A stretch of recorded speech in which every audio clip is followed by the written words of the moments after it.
Bonsoir et bienvenue à cette édition sur Eusa Télévision, le sommaire. Les membres du gouvernement se sont réunis ce mercredi 3 juin 2020 en présence du président de la République, Patrice Talon. Plusieurs décisions ont été prises au titre des mesures normatives et des communications. Les détails dans ce journal. Le chef de l'État, Patrice Talon, a reçu cet après-midi au Palais de la Marina les représentants des partis politiques régulièrement enregistrés au Bénin. C'est suite à l'adoption de la loi interprétative du Code électoral à l'Assemblée nationale. À suivre dans un instant les moments marquants de cette rencontre. L'Institut national de la jeunesse, de l'éducation physique et du sport a instauré un projet de formation d'encadreurs et de cadres techniques dans toutes les disciplines. L'objectif est de renforcer les relations et les fédérations sportives. Plus de précisions dans cette édition.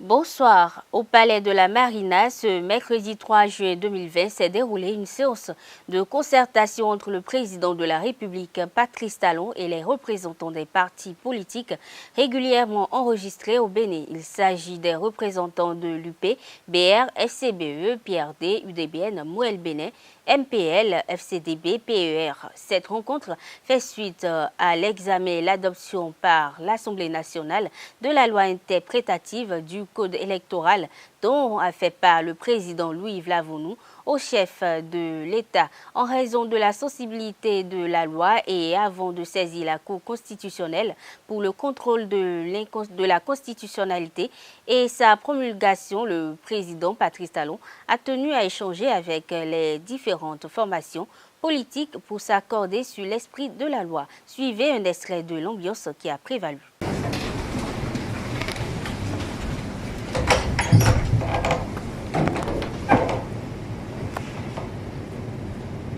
Madame et Monsieur, bonsoir. Bonsoir.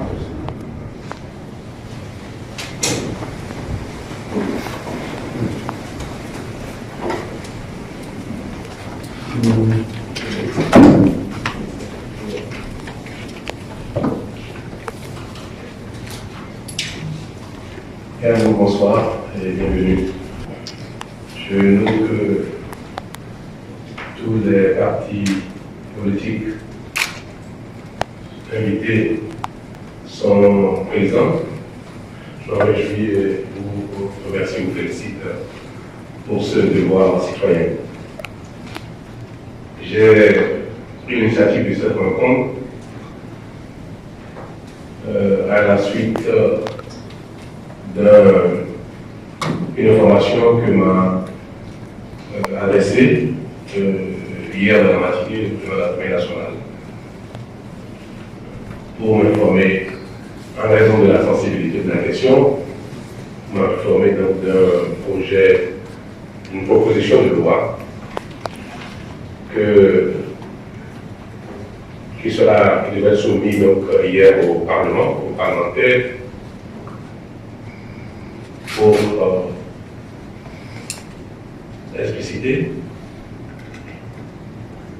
et compléter le code électoral en cours dans le cadre de l'élection des maires et des adjoints aux maires. Vous avez tous noté que la proposition de loi a fait l'objet d'un vote du Parlement hier en fin de journée. La loi portant interprétation et complétant la loi numéro 2019-43 du 15 novembre 2019 portant code électoral a été adoptée ce mardi 2 juin 2020 à l'unanimité des députés présents. En vue de combler les insuffisances et résoudre les problèmes d'interprétation liés à l'application du code électoral, l'Assemblée nationale a étudié et adopté hier en procédure d'urgence la loi numéro 2020-13 portant interprétation et complétant celle précitée. Quel en est l'intérêt? Le deuxième vice-président de l'Assemblée nationale et deuxième secrétaire général national adjoint du parti politique Bloc républicain en parle au micro d'Abdelkader Achiro. Hier, mardi 2 juin 2020, Et la représentation nationale s'est réunie en plénière pour adopter la loi portant interprétation et complétant le code électoral, c'est-à-dire la loi 2019-43. Donc, les mobiles de cette loi interprétative sont assez légitimes. Et vous voyez, après les élections communales, municipales, nous sommes à la phase de l'installation des exécutifs communaux. Mais on se rend compte que des individus des mêmes partis tournent dos à leur parti pour aller faire des alliances contre nature avec d'autres partis. Donc on a estimé que ça perturbe, ça paralyse l'action des partis. Donc on s'est dit, il faut éviter que dans un parti, que dans les partis qui sont en compétition, que des individus sortent de leur parti pour aller faire alliance contre nature, j'allais dire, avec d'autres partis. Donc c'est ça qui a motivé cette interprétation, parce que c'est une loi interprétative, ce n'est pas que nous sommes en train de modifier le code électoral, non. Cette loi procède du moins à l'interprétation et à guider les uns et les autres pour que les partis soient plus forts et non les individus. C'est le vrai mobile, ça. Les conseils communaux déjà installés, c'est les conseils communaux où la majorité absolue était déjà acquise par un seul parti. Là, il n'y a pas eu de problème. Les conseillers communaux où la majorité absolue est déjà acquise par un seul parti, l'installation n'a pas posé de problème, et en dehors de quelques cas particuliers où il y a des velléités au sein du même parti. Bon, évidemment, lorsqu'on prend le cas de Parakou, par exemple, où les FCBE sont majoritaires. Bon, c'est vrai, l'installation n'a pas pu avoir lieu. Pourquoi? Parce qu'au sein du même parti, il y a un ou deux individus qui bloquent l'obtention de la majorité absolue. Donc, la loi qu'on vient de voter ne dérange pas. La loi qu'on vient de voter dit clairement que les conseils communaux déjà installés sont installés. Ceux qui ne sont pas installés maintenant le feront sous le couvert de cette loi-là. Donc, ça facilite les choses. Et je profite pour vous dire que cette loi qu'on a votée, ne met pas en cause l'organisation des élections, ne met pas en cause les élections qui sont déroulées, les résultats qui en sont sortis, ça ne modifie rien. Bien au contraire, ça facilite la suite des opérations. Ça facilite la suite et autant partis de la mouvance que les partis de l'opposition, tous trouvent leur compte dans cette affaire-là. Donc ce n'est pas qu'on a changé les règles du jeu en cours de jeu. Et comme les gens le disent, c'est pas ça. C'est pour faciliter la suite des élections. Et partis d'opposition et partis de la mouvance sont tous d'accord sur cette relecture, en grippe, si vous voulez, comme pas de relecture. Mais je donne un simple exemple. Quand vous prenez le cas de Parakou, avec cette loi, la crise à Parakou sera conjuguée au passé. Et maintenant, le parti FCBE va désigner et l'autorité de tutelle, le préfet, viendra lors d'une séance dire, bon voilà, conformément à l'article 189 nouveau du code électoral, voilà la liste désignée du parti FCBE. Il n'est plus une seule question du vote. Donc vous voyez que ça simplifie les choses. C'est pour ça que je dis que et partis d'opposition et partis de la mouvance seront très à l'aise dans l'application de cette loi, en son article 189 nouveau.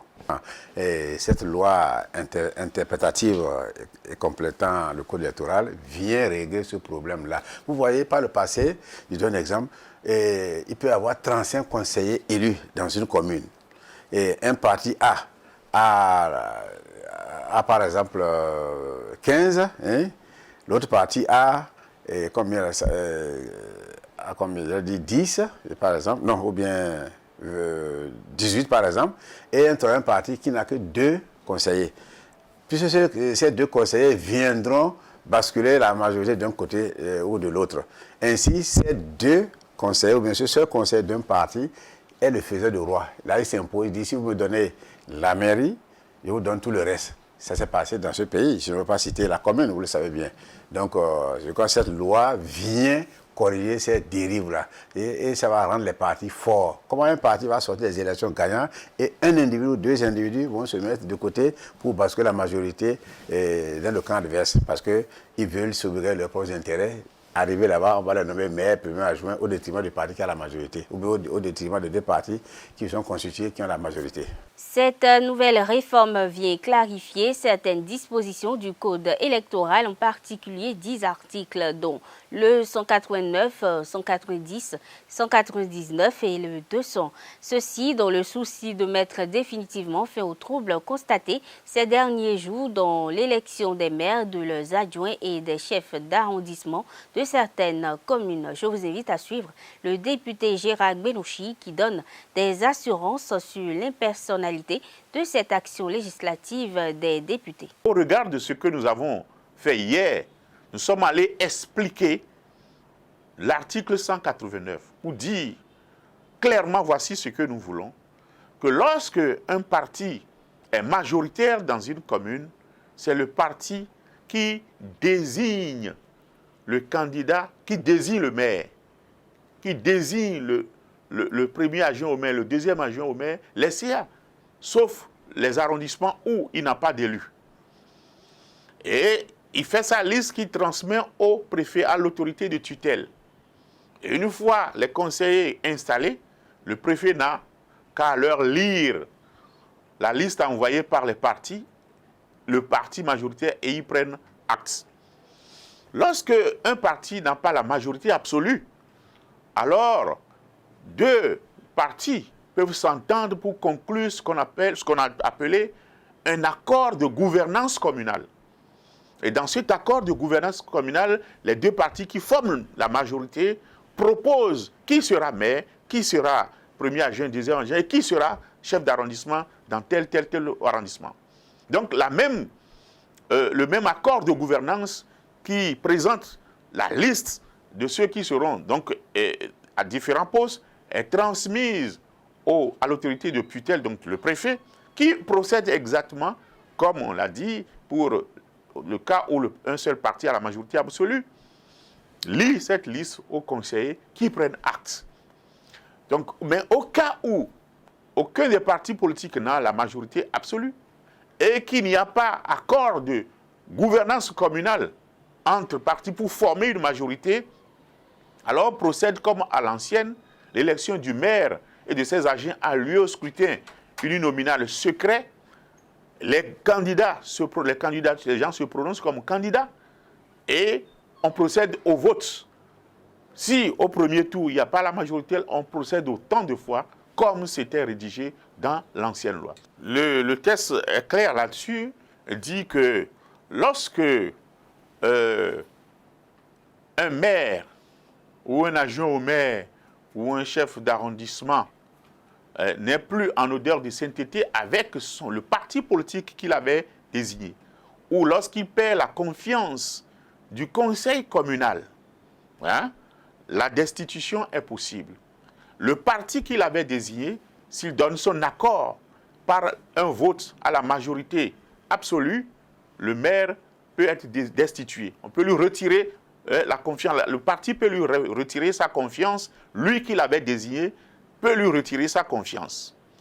Et les conseillers aussi, au cas où ils perdraient donc la confiance de ce maire, ou bien le maire la perdrait leur confiance, ils peuvent aussi, dans ce cas où le maire continue d'avoir l'approbation de son parti et pourtant les conseillers ne sont pas d'accord et veulent le destituer, il faut un vote à la majorité des 3/4, non plus à une majorité simple, une majorité absolue simple, mais à la majorité des 3/4. Donc ça veut dire que c'est plus corsé, c'est plus compliqué. Donc premièrement, il peut être destitué si le parti qu'il avait désigné n'a plus confiance à lui, il peut lui retirer sa confiance par un vote à la majorité simple.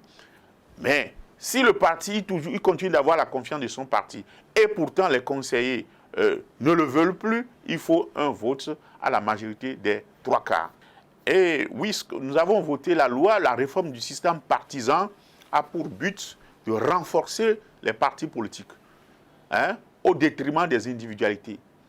Et il faut que les maires aussi, hein, lorsqu'ils sont élus, il faut que les partis politiques se sentent responsables parce que c'est leurs militants qu'ils ont placés. La loi permet qu'ils désignent, mais ils doivent savoir que sa réussite leur incombe. Et le maire ne doit même pas s'extirper du pouvoir du parti. Donc on veut donner pouvoir aux partis politiques. On ne veut pas que les individus soient plus forts que les partis politiques.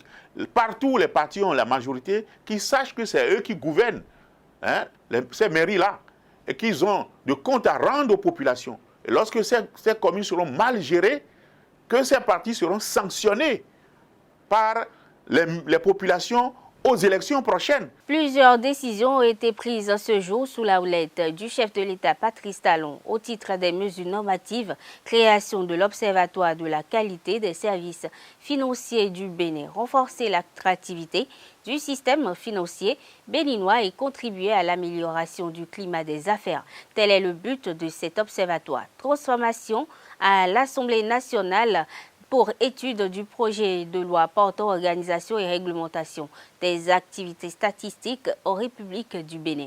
En ce qui concerne les communications, le Conseil a décidé de la contractualisation pour la réalisation de l'étude de faisabilité du projet de construction d'une raffinerie au Bénin. Il y a également la réalisation des études de faisabilité, des programmes de mise en œuvre de la stratégie nationale de l'enseignement, de la formation technique et professionnelle.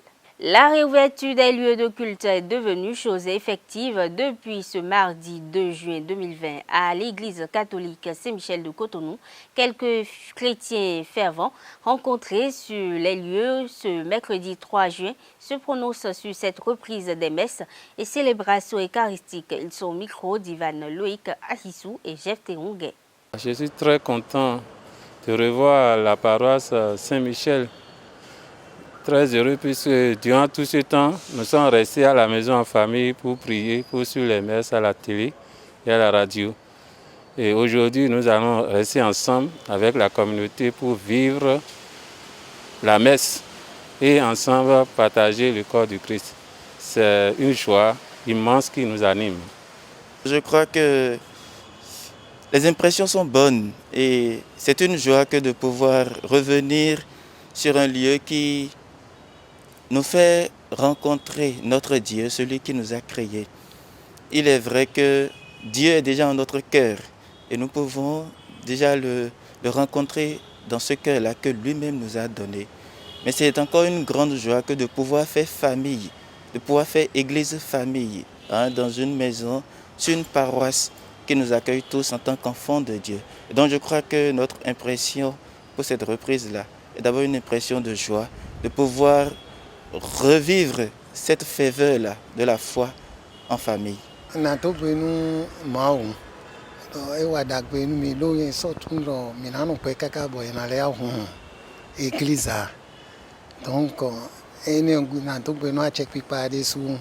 pour mairie, mais couvert, mais pour azor allié non pour les pisser, c'est dans tout pays nous le wadagbe nous dagbe au moins level de l'église voir nous comptons et béni. Je pousse un ouf de soulagement. Je suis très heureux et je bénis le Seigneur pour cette décision du gouvernement. Je n'avais pas condamné cette décision parce que le gouvernement était dans son rôle. Voilà.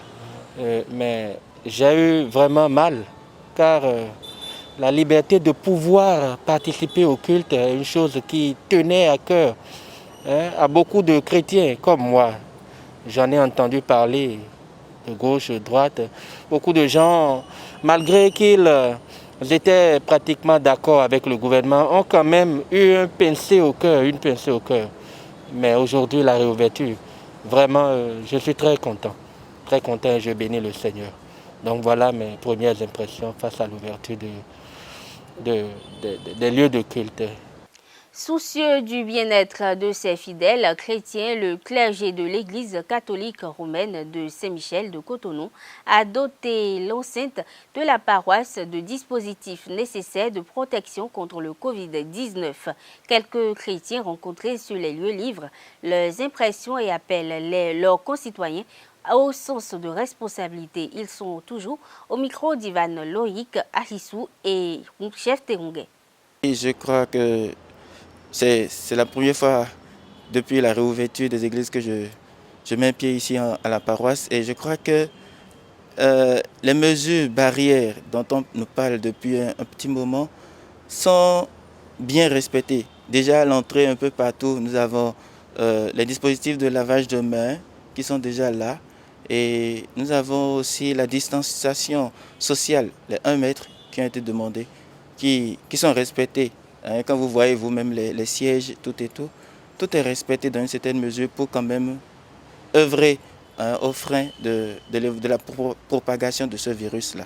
Donc je crois que le clergé a mis tous les moyens possibles pour que nous puissions reprendre les célébrations de façon très sereine. Voilà. Et l'appel à lancer, c'est un appel de responsabilité, comme les autorités l'ont fait, de responsabilité, afin que chacun puisse faire l'effort de respecter les mesures barrières pour réellement être acteur de frein à cette pandémie-là. Je suis très content, je suis satisfait de ces dispositions prises par le clergé. Sinon déjà à l'entrée de l'église, il y a le dispositif de lavage de mains. Et à plusieurs endroits, et pas seul un, il y en a plusieurs et chaque fidèle peut se laver les mains normalement comme il le faut. En plus de cela, il y a le marquage de sol de 1 mètre et les chaises sont disposées suivant ce marquage-là. Ça veut dire que les dispositions sont vraiment prises et par la grâce de Dieu, nous allons vaincre ce mal-là. Ce que je vais leur demander, c'est de respecter les distances les mesures de sécurité, les mesures barrières, surtout porter leur cache-nez et si possible avoir le gel hydroalcoolique chacun dans sa poche pour qu'après, avant d'aller à la table 5, de se laver les mains avec. Cela est très important. Lorsque j'étais entré dans la maison, j'ai vu des seaux, des dispositifs de lavage de mains. Partout, pratiquement partout. À chaque mètre, tu en trouves. Waouh, c'est bien fait. C'est bien fait. Et les gels, c'est un peu partout également. Donc ces mesures-là que le clergé a prises, je pense que ce sont de très bonnes mesures pour frayer la propagation de la pandémie. Je suis très content de ces mesures-là. À tous les fidèles qui vont fouler le sol de l'église catholique Saint-Michel-Gbeto de Cotonou, d'être obéissants, de respecter les mesures de lavage de mains, les gels, sont partout. Donc pourquoi ne pas obéir et laver les mains, mettre le gel pour contrer la course à cette pandémie-là et éviter que le nombre de malades ne grandisse. Les autocars ont repris du service au Bénin comme les autres composantes du transport en commun ce 2 juin. Mais pour en arriver là, les membres du groupement des transports par autocar ont promis le respect des dispositions en vigueur dans la lutte contre le Covid-19. Pour cela, ils sont allés au-delà des mesures gouvernementales pour une meilleure protection des passagers. Le président de leur groupement, Isiaka Koukoui, l'a expliqué au micro de Carles Kitome. D'abord, c'est de mettre le bus en état de propriété, désinfecter le bus quelques heures avant l'embarquement, ce que nous faisons sur le site. Maintenant, les clients doivent passer pour le passage de lavage des mains. Le client doit avoir sa bavette en état de propriété avant de monter à bord du bus. Et nous avons demandé aux clients de venir plus tôt pour que parce que maintenant l'embarquement devient un peu long qu'avant. Et parce qu'il doit passer par lavage des mains, la distanciation sociale d'1 mètre. À l'intérieur du bus, nous sommes obligés d'observer ce que nous appelons la position croisée. C'est-à-dire, le premier client est à la fenêtre, le deuxième est dans l'allée, pour la même rangée. Le deuxième client, l'un à la fenêtre, l'autre à l'allée, jusqu'à l'arrière du bus. C'est ce que nous appelons la position croisée. Et ce qui est difficile pour les clients, c'est quand nous leur disons qu'ils ne peuvent pas manger à l'intérieur du bus, parce que nous estimons, pour l'hygiène, pour la propriété et tout, on ne doit plus manger dans les bus. Donc c'est une mesure que les clients trouvent un peu dérangeant, mais on leur dit qu'on a pris les dispositions et aux arrêts, ils auront le temps de prendre leur repas et passer encore par la mesure de lave des mains avant de rentrer dans le bus. Nous leur avons dit aussi qu'il y a des arrêts pour les soulager, pour leur permettre peut-être d'enlever aussi leur bavette et de respirer l'air naturel jusqu'à destination. Parce que c'est un peu aussi pénible d'avoir les bavettes de Cotonou jusqu'à Tangueta où le voyage dure entre 8h et 10h. Voilà à peu près les mesures mises en place pour respecter les dispositions du gouvernement. On a décidé ensemble certaines mesures. Vous allez voir que les mesures que je vous ai citées tout à l'heure ne sont pas exactement les mesures mises en place par le gouvernement. Nous avons ajouté d'autres mesures, telles que ne pas manger à l'intérieur des bus, telles que désinfecter les bus après chaque arrivée, nettoyer, désinfecter. Et ces mesures, c'est nous-mêmes qui les avons mis dans nos cahiers de doléances qu'on a déposés sur la table des autorités. Maintenant, pour les contrôler, si mes collègues respectent exactement ça, on a mis 3 sous-comités en place sur toute l'étendue du territoire. Il y a un comité de 3 membres à Cotonou. Il y a un autre sous-comité qui est à Parakou, composé toujours de 3 membres. Et il y a un sous-comité à Djougou pour nous accompagner dans le respect des mesures mises en place pour lutter contre la pandémie. Pour redynamiser ses relations avec les fédérations sportives, l'Institution nationale de la jeunesse, de l'éducation physique et du sport, INJEPS, a mis en place un vaste projet de formation d'encadreurs et de cadres techniques dans toutes les disciplines. Pendant 864 heures de cours théoriques, mais surtout pratiques étalées sur 3 ans, les apprenants vont recevoir les rudiments nécessaires afin d'assurer la gestion technique efficiente et relever les performances sportives des fédérations. Le bien fondé de cette nouvelle vision a été expliqué aux membres du gouvernement sportif par le directeur de l'INJEPS, Jean-Marie Falola. C'était au cours d'une rencontre en fin février dernier. Vous n'êtes pas sans savoir depuis des années qu'il a existé une guéguerre qui ne dit pas son nom entre l'INJEPS et les fédérations sportives. Alors que nous avons tous un but. Et le but, on l'a vécu l'année dernière, faire rêver le peuple béninois. Et pour faire rêver le peuple béninois, nous devons nous mettre ensemble. Nous devons gagner des trophées. Nous devons gagner des médailles. Et pour gagner des médailles, c'est le sport qu'il faut utiliser. Le sport est le moyen le plus sûr d'unir les peuples. C'est vrai, il y a certains où la réussite a commencé par être constante. Mais si c'est des réussites sporadiques, ce n'est pas bon. Et c'est pour éradiquer les réussites sporadiques qu'à l'INJEPS, nous avons décidé de vous rencontrer, de vous expliquer nos préoccupations, notre vision, à savoir faire rêver le peuple béninois, faire unir par notre action complémentaire et collective tout un peuple. Chers amis, nous avons une âme dont on ne se sert pas. Cette âme, c'est le sport. Mettons-nous ensemble. Je vous jure que si on se met ensemble, il n'y a pas les gouvernants politiques là, qui ne vont pas courir derrière nous. Ils sont obligés. Parce que, comme il a dit tout à l'heure, nous, pour la pédagogie pratique, on a déployé les étudiants partout, dans tout le Bénin. C'est nos soldats. Ce n'est plus à partir d'aujourd'hui les soldats de l'INJEPS. C'est les soldats des fédérations. Pour que Lorsqu'on va mettre tout au clair, tout écrit, et chacun connaîtra son rôle.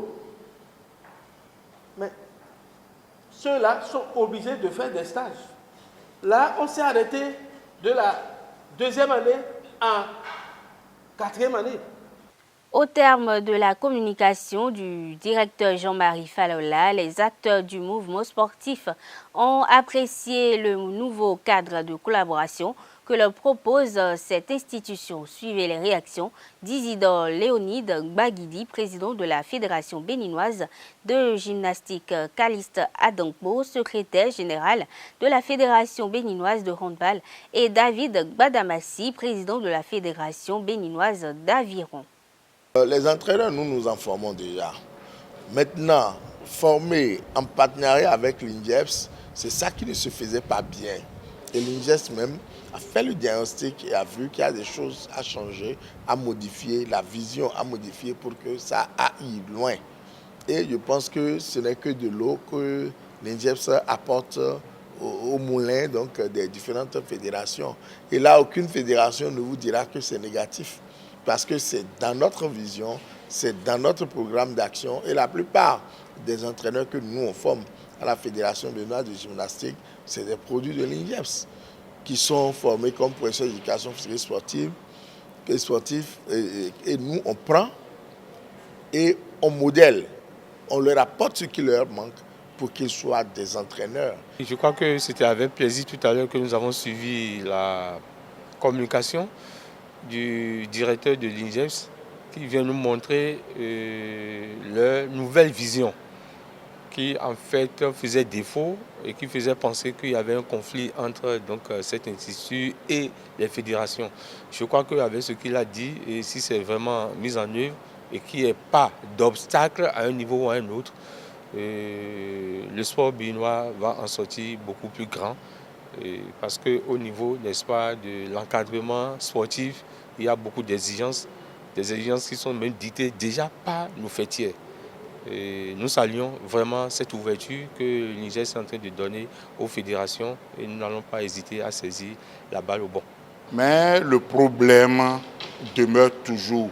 Il faudrait qu'il y ait un tandem ministère des Sports et Comité national olympique et sportif béninois pour que les deux parlent d'une et une seule voix. Sinon, ils feront tout, le comité fera ses propositions, elle ne sera pas prise en compte par le ministère et l'INJEPS serait là à faire sortir des développements. Comme ce sont des enseignants, ils feront beaucoup de propositions, mais ces propositions-là n'auront pas des oreilles pour les mettre en œuvre. C'est tout, mesdames et messieurs, pour cette édition. Merci de l'avoir suivi. À la prochaine.